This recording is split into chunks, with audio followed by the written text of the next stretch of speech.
the greatest danger talaga. Nakita ko noon. Butit na lang medyo drugs. Drugs. Talagang sisirain tayo. Buti Amerika mayaman. Pumasok yan dito na napakamura, madali gawin, madali maluto, mura. So yan ang kakainin ng Pilipino. And you have a lot of zombies around walking na. Pag hindi mo makontrol ang Mexico, hindi mo talagang kayang tatapusin yung drugs. You'll just have to decide itong South American countries. Tingnan mo, pag hindi mo hinintuan yung droga mo dito, I will create an internal strife within your state.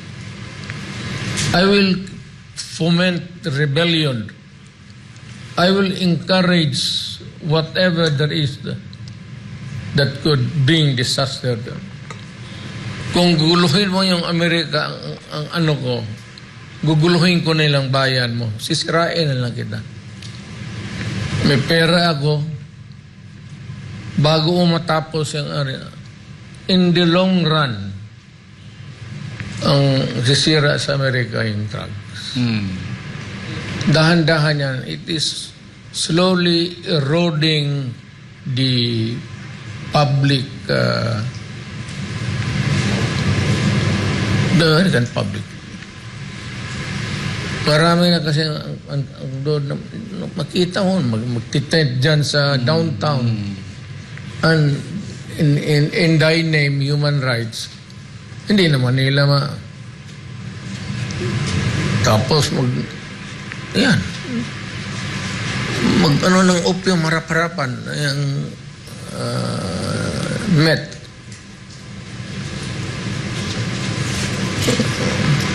Mayor, you're really right because even them are saying there is a opioid epidemic in America.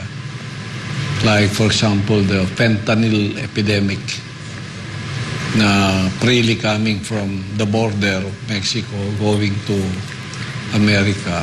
Talaga yun ang problema nila ngayon dyan. Tama yung sinabi mo, it will destroy the country. They are wondering what to do. Hindi alam ng Amerika paano ito gawin yung the seriousness of the situation. Yung supply na galing doon sa South America, including Mexico. So, hindi niya alam kung anong gawin niya.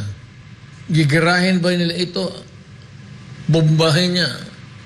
Ako niya, bombahin ko yung marijuana plantations nila. Uhulugan ko na ng napalm yan. Eh, sabihin ko, it is to the interest of my country that I will destroy you. Because if you cannot control the movement or the habit of your country, it will eventually destroy my country.